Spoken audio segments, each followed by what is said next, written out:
Ni wamapan. Wamafresh. Wamase. Wamasede.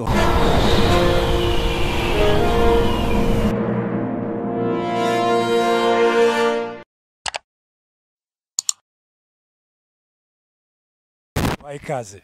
Murakoze cyane banyita wamasede, wama-DVD, wama-complain, wama-pizza. Ariko cyane cyane nitwa Munyakazi Didier. Impamvu banyitse wamasede nuko nari ikiragi imyaka 10 ariko mu myaka 11 mpita mvuga.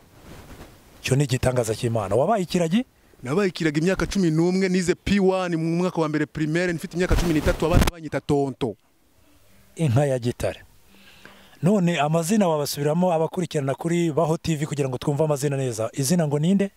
Ku mazina ya papa na mama ni Munyakazi Didier ariko kunoneho maze kuva mu bintu byo kuby'uburagi niko no kutavuga kuko nahise mvuga na Masede 4,000 nukuvuga Masede 4,000 binyibitsemo kandi kuva nabo sindavuga n'igihumbi banyita rero wa Masede cyangwa wa compact wa gigabyte wa DVD hose bijyamo nukuvuga ngo bufite gigabyte 4,000 kandi nta n'igihumbi uravuga nta n'igihumbi ndavuga niyo mpamvu nzagira imyaka 200 kubera ko kuva ntara yavuga ntago napfa.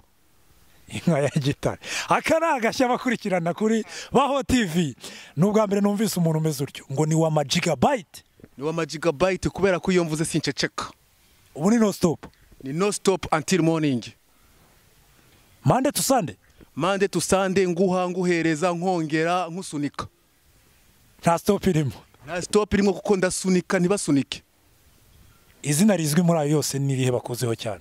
Ni wa Masede kubera ko na Masede adashira. Ikintu bakuzeho kiruta ibindi niki? Ikintu banziho nuko nigeze gusetsa umuntu agapfa bakamfunga amezi 3 kandi uwo muntu nubundi yaragiye gupfa.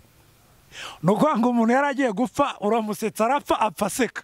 Apfa seka bagiye gupima basanga yishwe no kwayura. Inka ya gitare.